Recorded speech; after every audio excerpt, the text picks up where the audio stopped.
Hello and welcome to the EDHRECast, where we're all about Commander, data, and dad jokes. I'm Joey Schultz, and I'm joined by my fantastic co-hosts. Up first, I cannot wait for him to cosplay as the Fallout Pip-Boy bobblehead cards. It's Matt Morgan. So Joey, have you heard about this new sport that's breaking out? It's wildly popular. It's called quiet tennis. It's basically regular tennis, but without all the racket. Protection racket, even a card from Nuka Penna. I mean, as long as we can get people to stop playing pickleball, that's all I care about. Oh wow, Matt! I just frustrated like 90% of our audience. I wonder if that's true. How many pickleball enthusiasts do you think we have out there in the EDHRECast audience, though? That actually is a very good question. But either way, I also don't need a costume to be the Fallout character. That's just me. The resemblance is striking, I do gotta say. All right, up next, he doesn't just play the new Fallout cards, he also plays Summer Out and Winter Out and Spring Out cards. It's Dana Roach. With Easter coming up here, I just want to say, like, as a parent, it's one of my favorite holidays. We spend like every other day of the year telling kids not to eat things they find in the ground, and it's the one day of the year we can be like, yeah, the candy in the backyard left by a strange rabbit, go ahead and eat that. That's fine. It's like a nice little vacation from having to do our job. I did not think about that. Suddenly, I have concerns, Dana. Anyway, though, Matt, what are we talking about in this week's episode, buddy? Well, this week, we're going to talk about cards that we maybe held onto in our own decks for a little too long. Maybe this was just better versions of that, or maybe the deck steered away from what the card was doing originally. But either way, cards that we kind of held onto for way too long. Yeah, cards we probably should have cut sooner than we did, and more importantly, the lessons that we learned from trying to make those cards work and stuff like that. So I'm excited to get into this, but before we get there, we've got some shout-outs we gotta do. Up first, we want to thank Chase, aka Manicurves, for their terrific work on the post-production of the show. Chase, you're such a joy to work with. Thank you so much, Manicurves. And we are now members of Team Ultimate Guard, so if you are out at any of the events we're going to be at this year and see us playing some games, you'll see some pretty fantastic katana sleeves on our decks, and you'll see those decks stored in the Ultimate Guard Boulder deck boxes that do a great job keeping our stuff safe. Can I also shout out, like, the inner sleeves that they have are, like, my favorite inner sleeves as well? Because, like, I've tried out inner sleeves that just, like, slide right off as soon as you try to put them in a sleeve, but, like, these katana inner sleeves are just, like, they are solid. They are there. I freaking love those, too. Would you say that they are a perfect fit for your cards? I see what you did there. It is. The perfect fit sleeves. I see what you did there. Yes, I would say that, Matt. I would. I mean, that comment, kind of like my tennis joke, was all aces. But anyways, if you would like to support the show, you can do so by liking this video, subscribing on YouTube, subscribing to your local podcast app, even leaving a review. That's all stuff that you can do. It's free, and we appreciate all of that. All that support. It definitely helps in so many more ways than you can imagine. And if you are so behooved, you can head over to patreon.com/EDHRECast, where we have all sorts of different patron levels, whether you want to join our Discord community, you want to see our historic challenge stats picks, there's all of that and more over at patreon.com/EDHRECast, including the weekly coveted patron shout out. And this week, we're going to give a huge shout out to Ed Steer. So Ed, I'm glad you steered your browser in the right direction and went to Patreon and decided to support us. We appreciate it. It means the world. You ever see a name and you're just like, I wonder what Matt's going to do with this? But then sometimes I saw this one and it was just like, I know exactly where Matt's going. And Ed, I'm sure you did too. It was real easy. Awesome. Thank you so much for the support, you guys. And now, fellas, we are going to jump into this topic. These cards that we maybe shouldn't have played them for as long as we did, and what did we learn from those experiences of trying to make these cards work? Why didn't we cut them sooner? I think this will be a really interesting conversation. I don't know, Dana, do you have a specific place that you'd like to start when it comes to cards that's just like, okay, wait, why was I playing this for so long? Sure. An easy one to start with here would be Brainstorm. Matt's favorite. Because everyone knows Brainstorm. Like, a 1 mana, draw 3, put 2 back on top at instant speed. That's a really good card, to the point where it's kind of the defining card in an Eternal format. It's something that sees a ton of play, and when I first started playing Commander, if I was playing blue, it was like what I would call an auto-include. If I built a deck, it got a Brainstorm. However, as I played more Commander and started thinking about why I was including cards in decks, I kind of came to the realization that Brainstorm, while an absolute bomb in other formats, doesn't really do what I want cards to do in a Commander deck. And it got me thinking about a lot of other cards, but like Brainstorm being a perfect example of a card that does things that don't exist. It does things in other formats that don't exist in Commander. One of the powers of Brainstorm in older formats is you could use it for like 15 different things. If people, go to attack your hand with a Inquisition of Kozilek type of card, you could hide spells on the top. You have a ton of fetch lands, so you're constantly shuffling things away. So like the cards you put on top from the Brainstorm go away. There's just a lot of utility in that card, flipping a Delver, whatever, that doesn't really exist in Commander. So while it's probably a useful card if your deck cares about, top deck manipulation or casting efficient instant or sorceries or something, it's not universally good in Commander like it is in the formats where it's legal. And it took me way too long to realize that. Yeah, if you want to dig back through the archives of this show, one of the first, I don't even think it's controversial, but I remember saying that Brainstorm in Commander does not have near the impact that people think it does because of what it does in 60-card formats, especially because of the singleton nature. And that was kind of the first time we really got people's, well actually, it's still... Brainstorm in Commander, as Dana just so put it, does not carry the weight that people think it does. It's Brainstorm apologists. I don't know why they pick Brainstorm of all cards when there are just so many better cantrips for Commander as well. There are a lot of other ones out there that I do think in general serve better purposes. I agree with you here. Like Brainstorm showing up in 24% of decks that are eligible to play it, that does strike me as high. Over 430,000 decks. And like, we are going to be clear here, like I've got this in my Yannette deck because Yannette cares about the top of the deck, like Dana was mentioning. Sure. There are commanders like Min Wily Illusionist. We're drawing 2 cards, that matters. Or a Ruth Tormented Prophet. Like, yes, these are commanders that clearly do harness the power of this card. But it's not every blue deck that harnesses the power of this card. And 24% is a huge amount of inclusion. And that's why, Matt, you've been railing against this one for so long. For years. For years. There are a lot of other cantrips that you could be playing, even at instant speed, that would actually let you do a whole lot of other stuff too, and wouldn't like get you locked with like you accidentally Brainstorm lock yourself. So like I totally understand where you're coming from, and Dana, I think this is a great pick to start off. Yeah, Brainstorm is like every other card out there. You have to ask yourself, why are you putting it into that deck? Because it's going to fit in certain themes for sure. But if you need a cantrip for Commander, start with Ponder. Start with Preordain. Like those are cards that are going to make sure that you're not locking yourself out, which is so much easier to do than people think. Well, and we've just been talking the last couple of minutes about like the problems with Brainstorm in a general sense. For a specific sense, for me, it made even less sense because I'm not somebody who like plays combos or is looking for a particular line in a deck. Brainstorm's, strength, if you are someone who's maybe playing a deck that wants it in addition to manipulating the top deck or whatever, is maybe you are a combo player, and whatever you do, you want to be able to find some particular piece that lets a line go off. I'm not doing that either.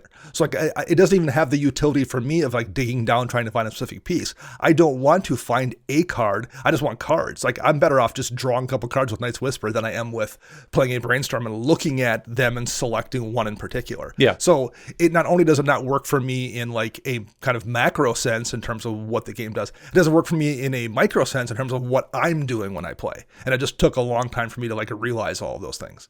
Hey, Matt, did you have on your bingo card, Dana mentions Night's Whisper? I just wanted to check in. I haven't yet. I would hope you did.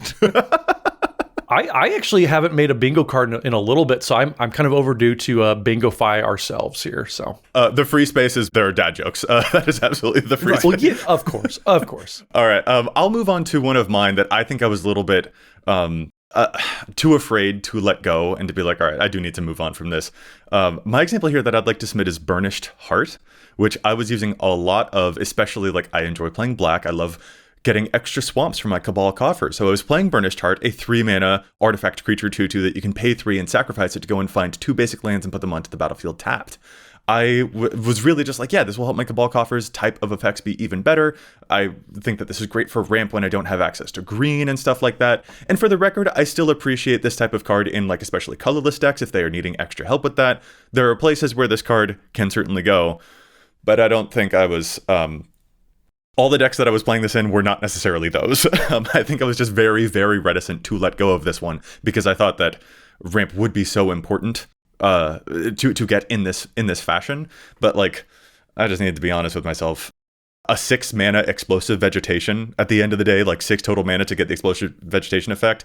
I was better served by using other types of like Wayfarer's Baubles and other like cheaper 2 mana rocks and stuff like that, just to actually get my game plan off the ground faster. So I've really hardcore moved away from this one over time, and I wish that I'd done that a little bit sooner than I did because it just is clunkier than I was willing to admit, I think. Yeah, I also had kind of a similar experience, and it wasn't quite that mana inefficient, but I mean, you mentioned explosive vegetation.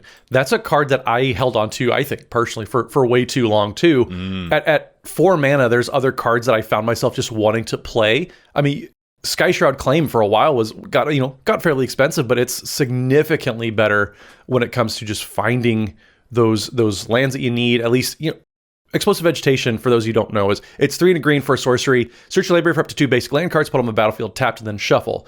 Well, you could just play Sky Shroud Claim, and now that grabs forest specifically, but if you're playing any sort of fetchable dual land, I mean, which you have them at common now, it's very easy to find fetchable duals these days. Sky Shroud Claim is the same mana value, or even Ranger's Path, the same thing. It's just a better version of Explosive Vegetation in my mind. And so when I was holding on to Explosive Vegetation for so long, I just was like, man, I could be doing better with kind of the exact same mana value, or just getting cheaper ramp at that point too. Well, not only were you holding on to Explosive Vegetation for a long time, Matt, I think the community was, because a lot of players recently that the card Migration Path has surpassed Explosive Vegetation in terms of popularity, which is, it's finally at 69,000, whereas Explosive Vegetation is at 63. But like, that was a slow take for a card that is Explosive Vegetation, but also it has cycling. Yeah. Like, strictly better in every possible sense of the word. But it took a long time. That's just the way that the momentum of this format works, is that like it takes a while for us to find these things that are actually better and for us to officially make those swaps. So you're totally not alone in this. Well, in Ranger's Path too, I mentioned that as a card that I like more. That's only in 13,000 decks. And for a card that can fix your colors, and if you're playing a 4 or 5 color deck and green is part of that, Ranger's Path is a fantastic budget way to fix your colors. Like I said, you have so many fetchable dual lands these days. Ranger's Path should just be in so many more, especially in the high color variants. I think that is an example of a card where like you get so used to the mindset that, well, this is really good in my deck and I'm never going to want to cut this, that even when there's better alternatives, you kind of find yourself forgetting that to a degree. Like, you've just established mentally, this is always going to be in my deck because I'm playing green and it's one of the better, land ramp options out there. And even as new ones come along and you may add a few of them to your deck, you forget that could be one you could take out now because you've put better ones in there. It's easy to categorize that thing as always going to be in my deck and then never reevaluate that, I think. This is a weird experience. And Dana, I know that you play a whole lot of black, so you might have had this happen to you as well. But like, I'm used to like the ancient Craving style cards of like draw 3 and lose 3. And then when I would build a black and blue or a black and green deck, I would still like have that in the board, but I wouldn't include like a Concentrate or a Harmonize, which are the blue and green equivalents of just draw 3. You don't lose any life. Because in my head, I had just like immediately associated, in a black deck, this could be a good way to get card draw. And I was just so used to categorizing that as like black card draw that I didn't. Once I expanded it to a new color, I was like, I had to like, oh yeah, wait, these other things exist. When I don't usually associate Concentrate with being a good card in blue, so it doesn't occur to me that like in that type of deck, it would be better than an Ancient Craving. So just to kind of highlight your point there of just like, yes, we do like sort of mentally associate cards into certain boxes, and we have to reevaluate those things when contexts change. Well, I mean, it's kind of why Quick Study, which was a common from Wilds Eldraine, but it's 3 mana, 2 blue for an instant that says draw 2 cards. It's only in 13,000 decks, whereas Divination is in over 11,000 decks. Oof. And that's just a sorcery speed version of that. And so, yeah, absolutely. The community works at a slower pace when it comes to adopting these just faster versions, these updated versions of these otherwise, staples from years gone by. Oh man, divination. That's a that is a good example, but also like not a good, because like there are going to be some cards that like I've never put divination into a deck, so it doesn't fit the category of I should have cut this sooner because I never played it. But like that is an interesting thing to take a look at, is that there are going to be a lot of cards that we probably don't address just because we like clocked them immediately. But there are plenty of cards that like I think folks out there will be just like, oh yeah, I've got examples here too, that even though they might not be on our specific lists. But I just think that's so funny because divination's a great example of like, I would cut that sooner than later. I just wasn't playing it in the first place. And I do like Quick Study a whole lot, especially as a replacement for that. Another one that I probably kept in my list for a long time, for reasons that we haven't talked about, is Damnation. Black's Wrath of God, 4 mana, double black, double colorless, destroy all creatures that can't be regenerated. There's a lot of reasons for that too. Number one, it was really kind of the first, like really a very efficient black board wipe. And it was an expensive, difficult to find card for a long time. Yeah. So there was this kind of mythos about Damnation that existed out there, and kind of the ether that it was the premier black board wipe that you wanted to run. And maybe it was for a window. But then the price went down. It became a much more common card. That mythology kind of went away. They also printed a bunch more black board wipes. But still in my head, that was the one card I wanted to be running for a board wipe in black, even though the Toxic Deluges of the world existed. Other ways to do what it was going to do may be better depending on deck. But that was still the one I always like, well, I'm playing black, I'm going to run one Damnation as my Wrath. And that took a long time for me to change that, or at least consider other options over Wrath of God. I wanted to run that just because of the reputation it had versus what it actually did in the game. Well, and this kind of butts up to something that we talked about a lot from this. Another thing that we talked about from the start of the podcast is 5 mana Wraths, just with the upside. Very rarely, I think I've seen in the past probably 2 years, regenerate be relevant once, right, where a different board wipe would have just done more things for the player that was casting them. And so, yeah, and 4 mana wipes in general, I think kind of got glorified years and years ago. And we're finally starting to see like, oh, there's all these one-sided board wipes that I can cast them.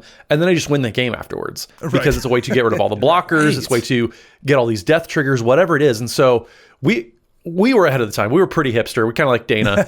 People just weren't listening to us. But yeah, expensive board wipes, you don't need to lean into, it has to be Wrath of God, Damnation, those 4 mana Wraths. You can just play a more expensive version and get yourself a way to make it a 3-player wipe, not 4. I was like, yeah, I know that Matt's going to have some strong feelings about the traditional Wrath of God style spells, which are still very, very popular.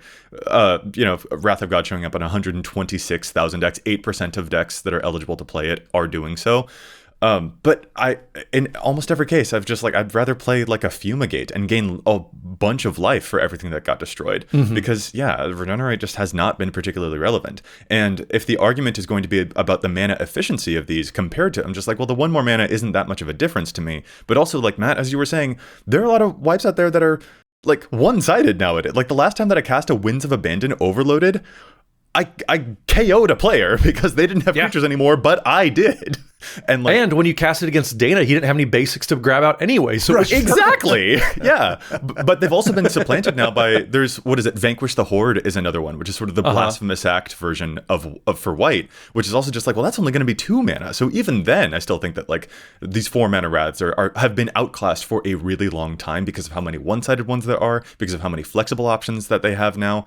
There are a lot of really good. So yeah, I was just like, I know that Matt's going to feel a very big, strong type of way about the Wraths, especially in white. Dana, it's interesting to hear that you felt this, especially about Damnation, because I again think that like the efficiency becomes part of the argument there. But like you listed Toxic Deluge as a really great option. Granted, another kind of expensive card, but like that one's excellent. I'll personally throw out the Deadly Tempest as one of mine, because I've used that one to win games multiple times. It's 6 mana, but everyone loses life for each creature that I destroyed from them, and I usually end up sacrificing all of my creatures to some sacrifice outlet before I have to do that. So I end up losing no life, and I possibly KO somebody. So like it does feel like a lot of these, like valuing just the efficiency, I get where that comes from, but there are a lot of other flexible options out there that are really, really valuable to look into. Well, and as I noted too, like if you are newer to Magic, I don't think you probably realize 7 years ago when Damnation had only been printed in Time Spiral block,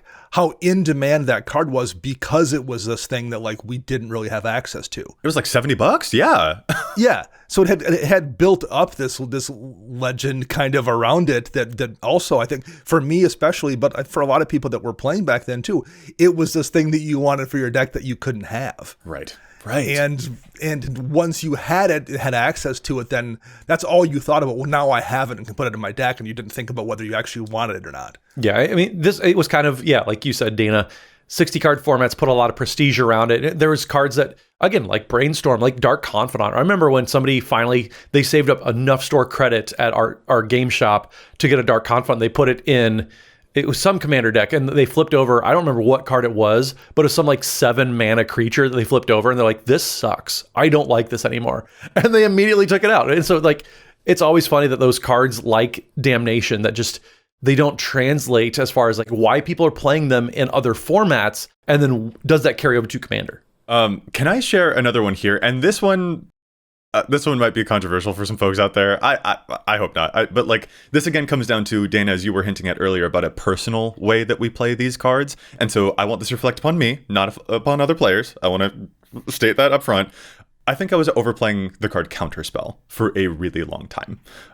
Just 2 blue counter target spell, lovely instant, shows up in, here's a number, 43% of decks that are eligible to play it. That is wild. 780,000 decks are playing Counterspell. Huge. Very super ridiculously popular card.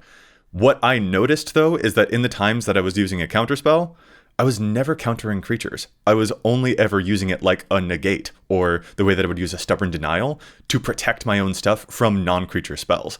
And so it took me a while to realize, oh wait, if I just played Stubborn Denial here, I would get basically, I would save a mana. So Counterspell was a big one for me that I was like, well, it's Counterspell. I've got to play it just because it has that fame associated with it. But I think that like once I moved away to some of those slightly more efficient ones that I knew I was always using this card defensively, I didn't miss the flexibility, and I still don't miss that flexibility. And I still prefer a lot of those other ones that do save me a mana, and it comes in handy several times. Yeah, it's not to say that Counterspell doesn't have value, but I do think that if all you're using is for one purpose, then yeah, absolutely reevaluate that. And could Swan Song or an offer you can't refuse, those still do the same thing? And maybe there's a little bit of a trade-off there for the mana efficiency, but a lot of times you're playing in a way, at least I know for you, Joey, that doesn't really matter.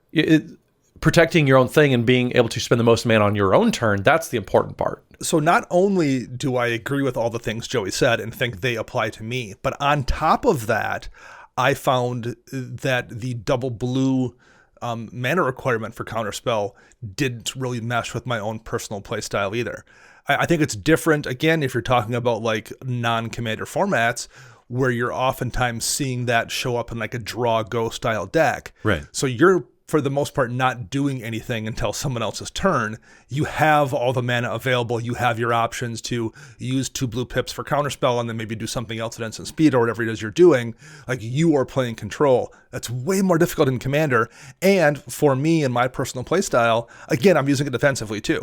So I don't want to have to worry about leaving up 2 blue mana. I don't always have something else to use it on necessarily, because that's not the style deck I'm playing.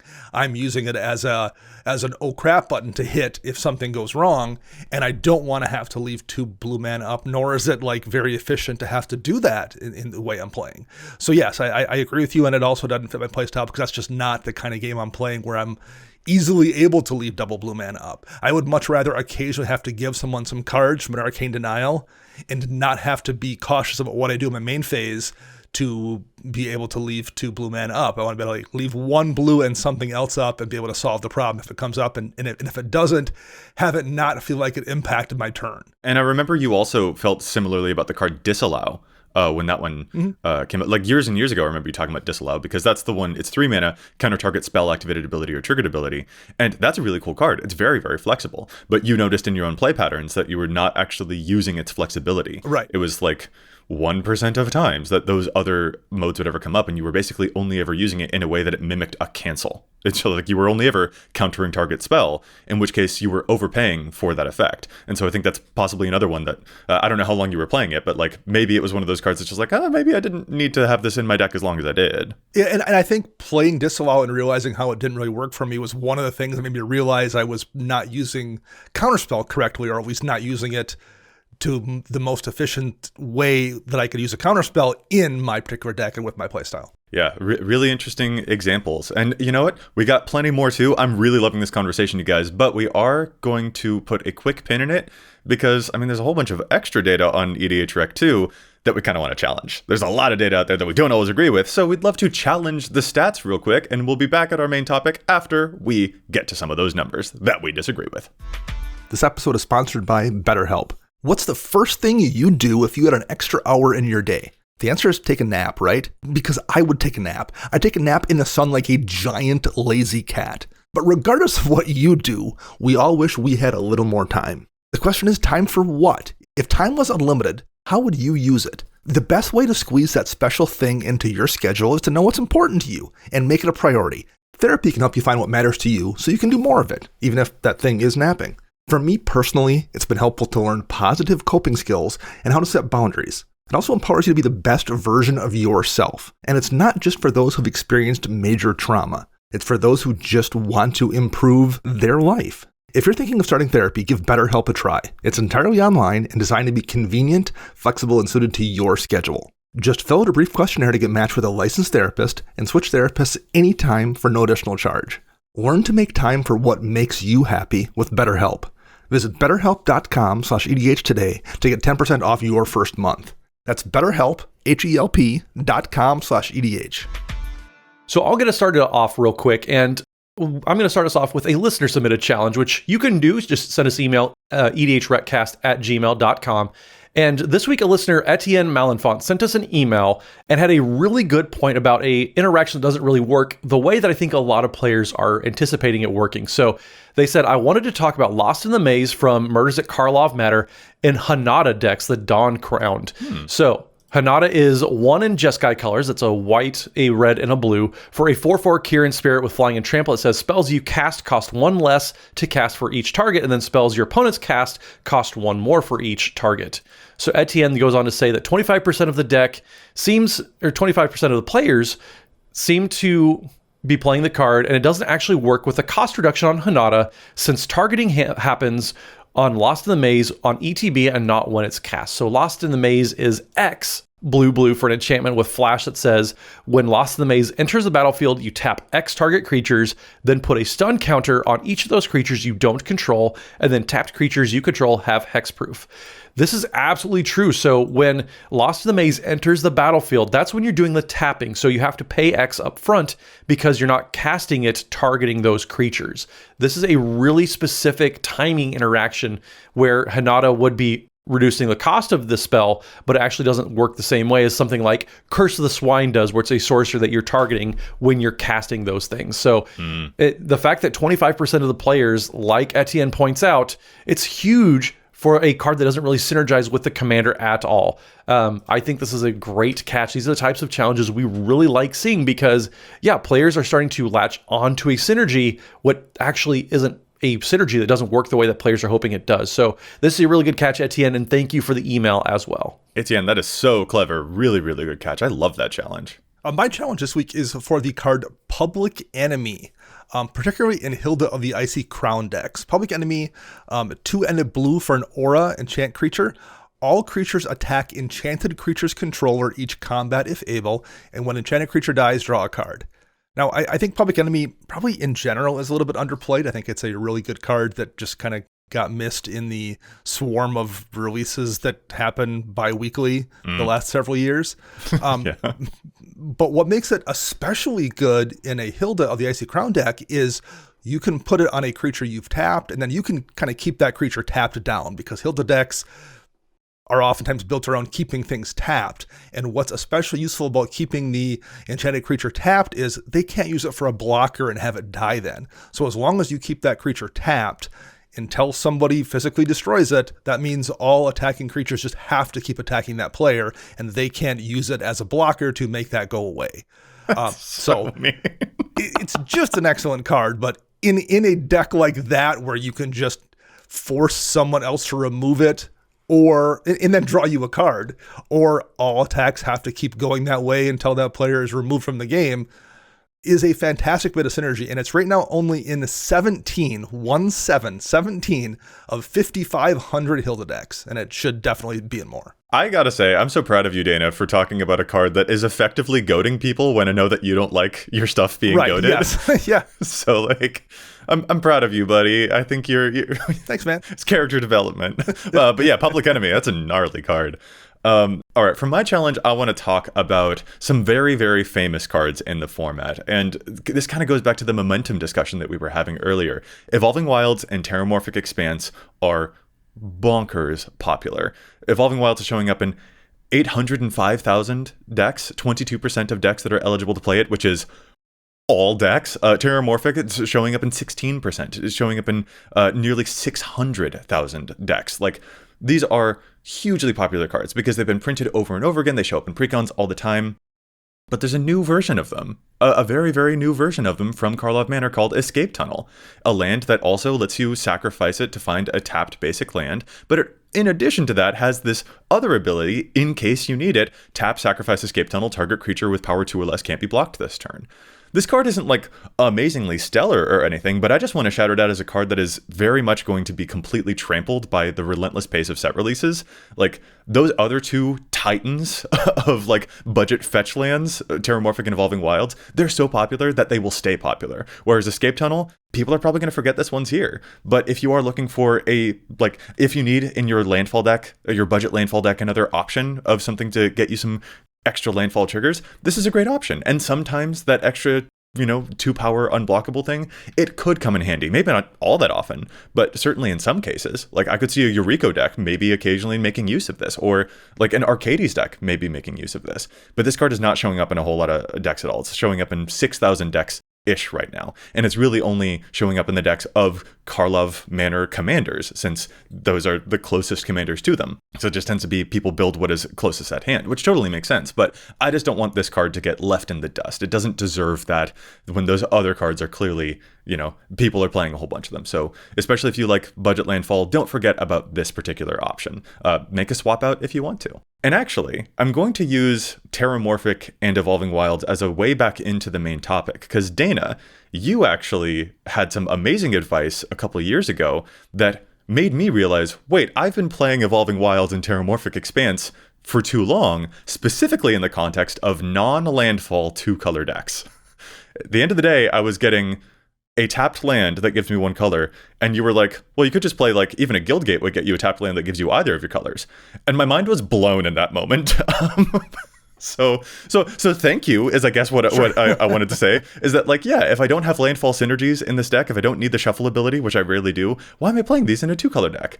Oh, it's just because I default assumed that they're the cards that you play. So yeah, I wanted to nominate those as other cards that I'm like, oh, I should have been thinking more critically about these, actually. Well, in Once Upon a Time, back when those cards were first released, and back when we all started playing Commander, there were way less budget dual land options. Mm-hmm. So like that is, I think, a thing that I was going to point out at the end here, but I'll kind of mention it right now because it just makes sense. When you've been playing this game for a long time, it's pretty easy to like forget the assumptions that were once true are no longer necessarily true. And once upon a time, that did make sense to run those because there just weren't a ton of maybe dual lands that you could run instead. So like they kind of function like an MDFC. I could go get whatever particular land I needed more than the rest, and still also be running 20 basics because there were so few options for you to run for like good, budget dual lands. That's not the case anymore. Like there's just so many things that you can do that you can put the guild gates or lands that gain you 1 life or the artifact lands or whatever. Like there's just a ton of options that exist out there now that are better, but it's easy to forget that because you had that like truism in your mind that was once accurate, and you haven't reinterrogated that over the course of how many years. And that's an easy thing to get into. Well, and Dana, if we want to just be boomers for a second too, and just talk about cards, back in our day when we started playing the game, one that I still latched onto, and I've very recently kind of deconditioned myself to playing this game, or at least reaching for it, is Duplicant. And that's a card that I feel like back when we were playing in 2015 and before, this card was great. It did so many different things. So it's 6 mana for an artifact creature shapeshifter that's a 2/4 that says, when it enters the battlefield, you may exile target non-token creature, and as long as a card exiled with Duplicant is a creature card, Duplicant has the power, toughness, and creature type of the creature card that is exiled with Duplicant, and it's still a shapeshifter. So this is fine. This was a good way to just kind of get rid of everything.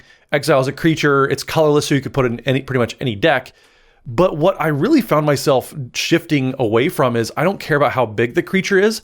I want the abilities from the creature. And paying 6 mana for that, you don't get to copy any of the abilities from these creatures that sometimes they're smaller creatures, but they just need to get that impactful thing off the battlefield. So 6 mana, that's a lot of mana to be playing for this type of effect, but also there are just other better ways to do it half the time too, whether it's bouncing it, finding ways to steal it, sometimes permanently. Right. And so Duplicant really just wasn't doing what I wanted it to be doing. And because the creatures have just gotten so much better. They're not bigger, but they're just better. Yeah. Oh, Matt, this is such a good pick, because I totally agree with you. Like, you do have to actively be abusing this enter the battlefield ability for it to really be the card that you want it to be. And there are so many other cards that do similar effects like these that it is much tougher competition. And yeah, I totally agree with you. I feel like, I can't possibly, I don't want to talk bad about Duplicant. I love that thing. It helped me learn to be the player that I am, is like the way I feel about it, which is true. But it having helped us to begin the journey doesn't mean that it needs to be there by the end of the journey when in our decks these days, is the unfortunate reality. Yeah, and if it came out today, it would probably get +1 counters equal to that creature's power and toughness, which is a level of synergy that would maybe interface with whatever deck you're running. Like if you're running a +1 counter deck, you're like, oh, okay, I hit this creature that will come into play. I can remove a thing. I can come into play with a bunch of counters on it that I can then double or move around or do whatever things you're doing in a +1 counter deck. But it's not that. It's a static power and toughness. And there's a reason no one plays Tarmogoyf in Commander, because just having a decent sized body is that with no way to punch that damage through just isn't enough in this format these days. Well, and there's so many different ways too. Like I said, every color has ways that are going to do this type of effect that don't require you to abuse it. Like Joey said, and also I don't like to, flickering something infinitely and then kind of wiping the board and keeping it. That's just not the style of play I like. But even if you're in green, you can't exile creature. You just play a Kogla for the same amount of mana, and you can still get rid of a creature and leave a body behind. There's all sorts of different ways that you can get this effect. But blue has a million clone effects, and so it's just what it was doing back when we were first playing. It just hasn't kept up with anymore. Because you're not copying Myram because you want a 6/6 body. You're copying Myram because you want to make all your dragons go burr. Right. Yeah, exactly. I think the unfortunate reality for Duplicant is that stuff like Meteor Golem and the new Cityscape Leveler, which the different levels of abusability, some of them are cast and attack triggers instead of just enters, but it got much stiffer competition as the years went on. So I agree. Yep. I kind of want to ask, did y'all try out Smuggler Share a lot? I remember being pretty hype about that card. And are you currently playing Smuggler Share? It's just a thing I want to ask the group that is assembled here. So I when I saw it, I remember thinking, I think this is probably a better version of monologue tax to a degree, in terms of the value it's going to generate you. Because I didn't love monologue tax when it was first released, and it's never really worked for Matt. You had to say that card, didn't you? You had to say that one. But I felt like Smuggler Share was going to be the version of that effect that worked. Filling up my bingo sheet again, Matt complains about monologue tax. Yeah. So I absolutely tried it because I thought this was going to be the card that we all had hoped monologue tax was. And it also wasn't the card that we thought monologue tax was. I know. I'm looking at a price chart for it right now, and a year ago it was $12, and now it's $3. And I think that just does kind of reflect my own personal journey with this card as well. Smuggler Share is the 3 mana enchantment. At the beginning of each end step, you draw a card for each opponent who drew 2 or more cards this turn. Then you create a treasure for each opponent who had 2 or more lands enter the battlefield under their control this turn. And I still do. I like this card. I still do appreciate it. Yeah. But what is that new white enchantment? The Pairs card, Trouble in Pairs, I think is the name, is clearly outpacing this one. Trouble in Pairs is clearly a troublesome card. It does so many things. That card is, I think the youths still say cracked is what I would say. Sure. Yeah. But Smuggler Share, I was hype on this for a really long time, and I just don't think it ever delivered. And like, it took me, I think also like I got my blinders up when I had this. Like I would play it in a game and like nothing would happen for a round off of it, and it's be like, no, it's okay, I'll still, and then like stuff would die and it would go, and it'd be like, well, I'm sure next time. Like I would keep on giving it chances, and like I don't think that's a bad thing necessarily to continue giving chances, but I gave this one a lot of chances, and it didn't do what I had built it up in my mind to do, and it took a while to like actually for me to admit that to myself. And so this is another one I thought could probably fit this category that we're talking about here, which is a shame. Well, and I see what Smuggler Share at least is trying to do, because one of my favorite decks lately has been the Council of Four, which is all about my opponents doing other things, and the more they do, the more I get in return. Smuggler Share is trying to put that in the 99, so I understand where they're coming from with it. But unless you're supporting it with other cards, like you're forcing players to draw extra cards, that's when sometimes I think it can fall short. And I'm sure Smuggler Share still is in the higher powered pods, where I think maybe a little bit above where the three of us play. Maybe Smuggler Share still absolutely is great, and maybe it's just a little slow for the value too. So it's not excelling in a certain way that any given play group might need it to be. Yeah, I think it's the kind of card that also you need to see it not work in a deck before you realize why it doesn't work. And the reason it doesn't work, or at least works less well than you would have hoped, is because it's much easier to play around the effects than you realize reading it. Like, okay, well, yeah, I'm gonna be playing against a landfall deck, and they're gonna play multiple lands per turn, and yeah, they're gonna maybe play a rampant growth now and then. But plenty often they can play their fetch land and not crack it until the next turn when it's not going to give you that trigger, or like people that are drawing cards are going to like be able to work around it to a degree that's much more difficult to do with a Rhystic Study or a Smothering Tithe. Yeah, precise. Honestly, what it kind of reminds me of also is like what I had to admit to myself with like Treasure Nabber when that one came out. The red goblin that takes your opponent's mana rocks if they tap them for mana. I thought this was going to be huge. I was so hype on this one. And the actual reality is just that, like, it kind of caused my opponents to be a little bit more careful about their mana. Like, sometimes I'd get something, but not, like, reliably. And so it wasn't the boost that I thought. It was just a little bit of a nuisance from my opponents. And then it was a creature that tended to, like, die pretty quickly. And I was like, no, it's supposed to be good. Like, so that was another one that I was just like, no, I was not willing to admit it quite as fast as I probably should have. But it takes a while to realize that, I think. Like, you have to have it in play for a while to be like, this just isn't happening. And it's also one of those cards that on occasion would do just enough that you're like, oh, see, it worked that game, so I'm going to keep it in. Like, exactly. It does that thing too, which is super frustrating.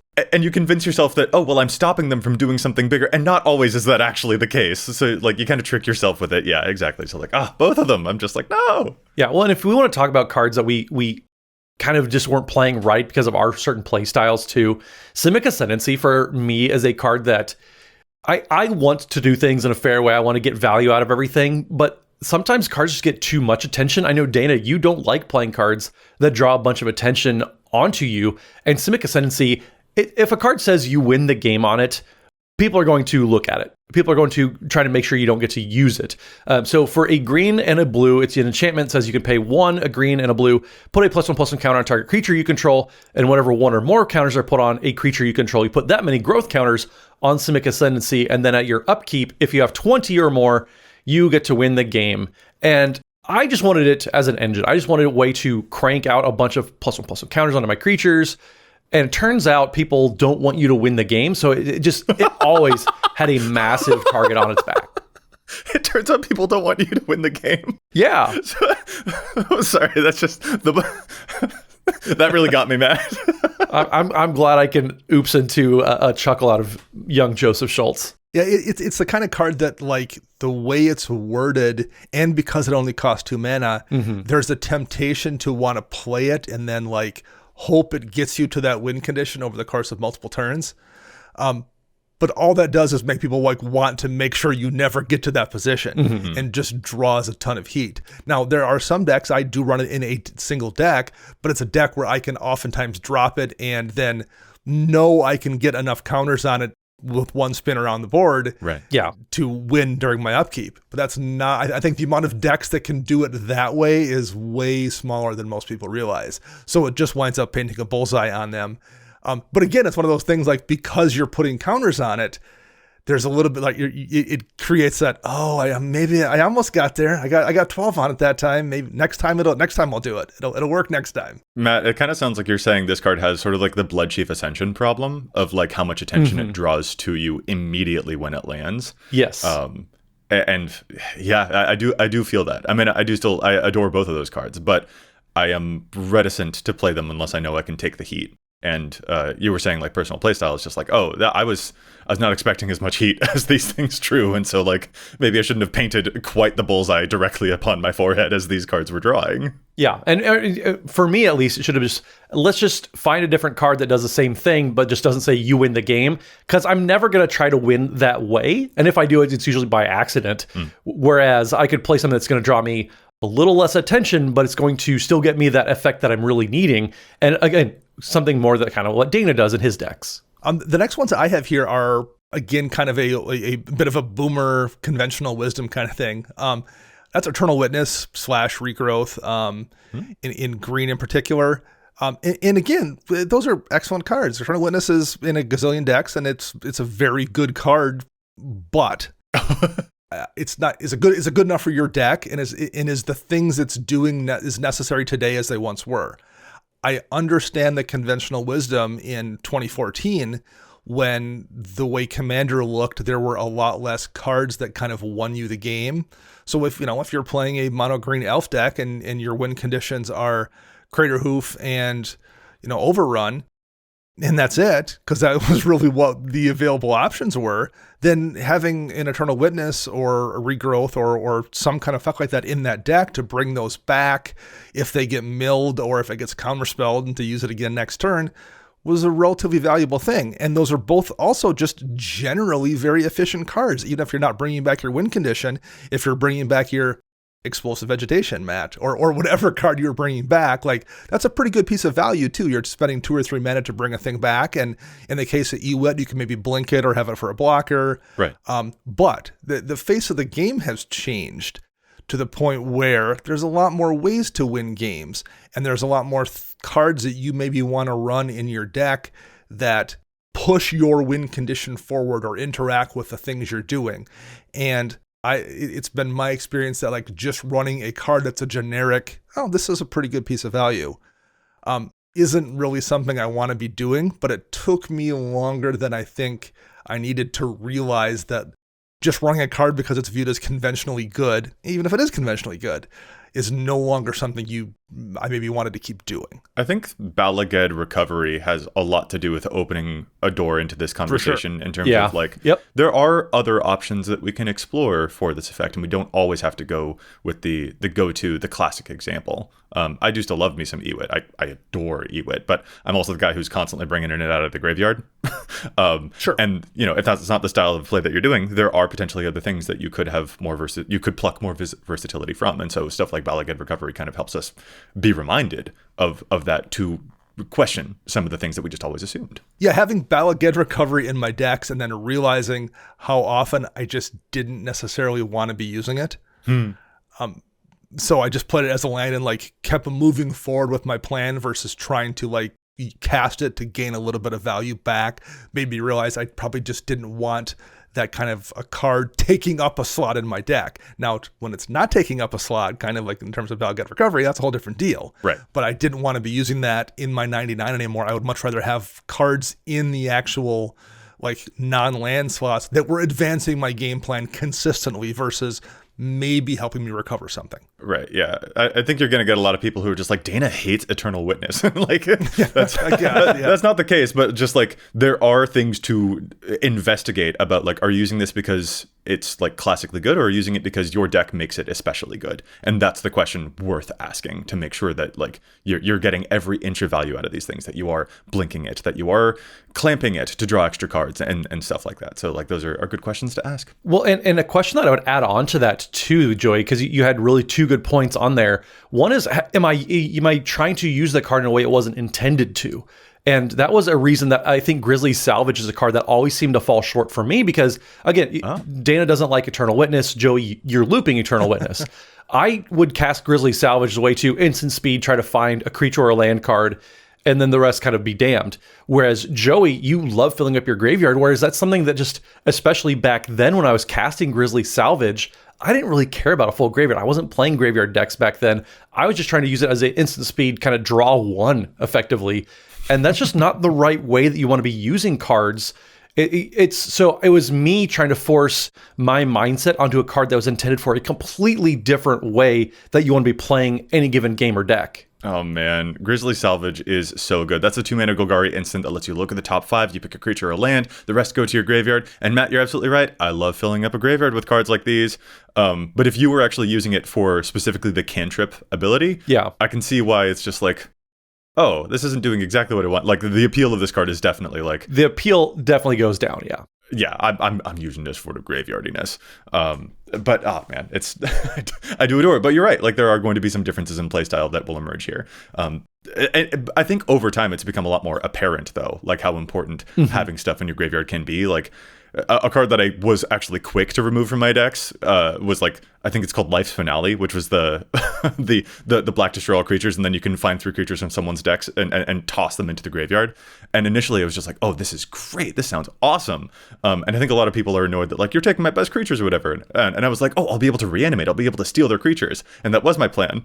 Except these days people are savvy and they reanimate them before I do. So like, I learned that one pretty quick when someone else did it to me. I was like, oh shoot, all right, maybe I'll find other rads instead of these. But yeah, filling up a graveyard, turns out it's pretty important, Matt.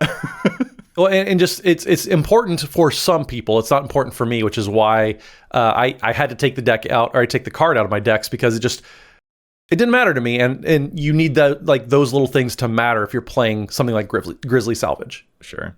And the last example here that I wanted to put forward is a card that, like, I think I should have taken these out of my deck sooner than I did, not because they weren't good for my deck, but because of the social experience that they created. I think that's one last note that I wanted to touch on here. And Matt, it actually is something I've heard plenty of your opinions about over time, which is Dictate of Erebos and Grave Pact. Yeah. Which are, of course, whenever a creature of yours dies, each opponent also has to sacrifice a creature. These cards are amazing, and I had them in my Marin deck for so long because they were so good at controlling the board, because I would just sacrifice stuff all the time and my opponents wouldn't have stuff and I'd be able to take over a game. And they were the type of cards that encouraged a very certain type of myopia where I did not realize my opponents are not having the fun time that I am. And I actually, in my Commander games, do want to be more attentive to what they're doing. And the wild thing about these is that I think in that deck, I kind of justified it to myself because I was like, well, I'm not doing Mind Slicer stuff. I'm not doing the most egregious thing with Marin. But even something that's slightly less egregious is still kind of egregious. So these are some cards where I was just like, I'm glad I'm not playing these anymore, just because I get to see my opponent smile more often. And that's actually what I'm here for. Well, so yeah, and there's another way to look at this too. Like, number one, yes, I absolutely don't want to be doing that, particularly when you're playing with people you don't know. I don't want to be locking them out of the game. That doesn't feel good for me. It's not what I'm there for. And then you come back to like, well, what if I'm playing with friends though, where like everyone's on the same page and no one necessarily minds that I'm, locking them out because I understand. Well, that creates an additional problem because then you're making them want to alter their decks to deal with you.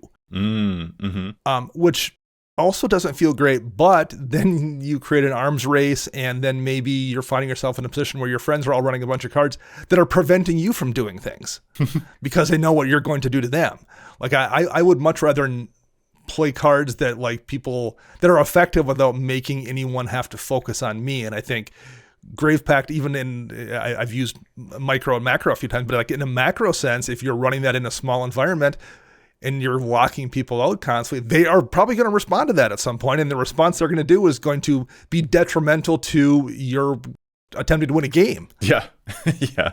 And it goes back to an adage that Matt coined a while ago that I truly love, and I really take it to heart, of just like building decks that even you would enjoy losing to. And these were not cards that created that experience necessarily. I kind of realized like, oh, you know what? Across the table, I would not have as much fun. And it's nice to find that and echo that sentiment. And I just thought that would be a nice final touch, maybe, to kind of include here, is just like, these cards are amazing. That was kind of the problem of them, though. And like, it was a moment of having availability for self-reflection was something that I wanted to bring these up for. So thank you, Matt, for that great adage, because I really do take it to heart constantly in deck building nowadays. Well, thanks, Joe. I'm glad I could have a profound effect on your deck building strategy. And Dana actually, too, not like to toot my own horn, but like Dana actually narrated that really well, where he had an Athreos deck. It was the second Athreos, the coin version from Theros Beyond Death, where it was a Pestilence deck. And Pestilence decks are really good at not letting people have things on the battlefield, especially when you're giving them death touch and all sorts of other abilities. Right. And so, Dana, I think you and I played against that deck maybe once, and afterwards you're like, that wasn't even fun to play for me. And so watching just like everybody else's like the life just glass over our eyes the way I'm sure it did. I know you don't have that deck anymore, but I'm sure like on some level you wanted it to work out, but just it was very good to a point where it was detrimental to other people's experiences. I do actually have it together. I just very rarely play. I actually, weirdly enough, played it last week and realized that was the first time I played it in probably 2 years. Fair. And I played it with friends, and we knew it was coming. We were ready for it. And I'm not going to play it again for 2 more years, probably, for all the reasons you just said. Oh, man. Same reason my AC Tyrant of Gyre Straits, like it does big explosive things, but just even when you're trying to focus it on sea creatures and just like having some sort of a shtick that isn't obnoxious, the commander is too obnoxious to really dial it back. Right, truly. Like those are some of the types of commander decks that are like really fun to like goldfish with, or like we've got our decks on Architect, and Architect has this amazing playtester feature, and like I have so much fun doing the playtester feature with decks like these. It's like, ooh, look at the synergies that I can do. But then when I actually put them in front of other human people, I'm just like, oh, look what, oh no, like it kind of creates a little bit of an but they are really fun to like explore with in the brewing stage, and they're very clever. But like, you know, making sure that you're not just looking at your own board, but you're looking up at the other people is like a note that is nice to end on here with some of those, I think. And I guess also one final reminder is that, like, you know, we've talked a little bit of shade about some of the cards that we've discussed here. It's just like, oh, I'm glad I'm not playing these anymore. But also, like, I am glad for the experiences that they gave us so that we could actually finally learn these lessons. Like, overall, it is actually good that these were part of our commander histories, I guess, because they did teach us lessons that are valuable to how we build decks nowadays. So overall, I'm not mad about any of these cards. It's good that we had the experiences with them that we did. But there are some that I'm just like, I played this for maybe longer than I should have, though. So yeah, just getting in the mindset that like you should just, you know, if you are really looking to tweak your decks, just reevaluate, why am I running this versus just the default, because it's good, or because it's the conventional wisdom, because it was once a really powerful card. Might not be any of those things anymore, but it's easy to default to that. And yeah, a lot of these cards have made me do that reevaluation process. Yeah, Commander metagame is changing a whole lot these days. So with that, though, I think that wraps us up, and that means we're going to call this episode to a close. But we do definitely have to ask our listeners, which cards did they wish that they had taken out of their deck sooner? We would love to hear from you all. And if our listeners want to get in touch with us to tell us all about those cards, guys, where can they find you online? Let's start with you, Matt. So you can find me on pretty much any social media platform at Mathimus55. That's MATHIMUS55. And don't forget, we are proud members of Team Ultimate Guard. So if you need just some of the best Magic accessories out there on the market, Ultimate Guard is just the one-stop shop for everything you need. And Dana, how about you? You can find me online at Dana Roach. I'm writing articles for EDHREC and Commander's Herald. And you can find all of us together at patreon.com/EDHRECast. And I'm Joey Schultz. You can find me at Joseph M. Schultz online. I enjoy being on Instagram. It's more fun over there, so that's probably where you'll find me. You can also find the cast at EDHRECast everywhere online. Plus, if you have a question for us, you can contact us at edhrecast@gmail.com. Our thanks go out once again to Chase for their fantastic work in the post-production of the show. You can find them online at Mana Curves. Listeners, will be back at you next week with more data and insights, but until then, remember, EDHREC your deck before you wreck your deck.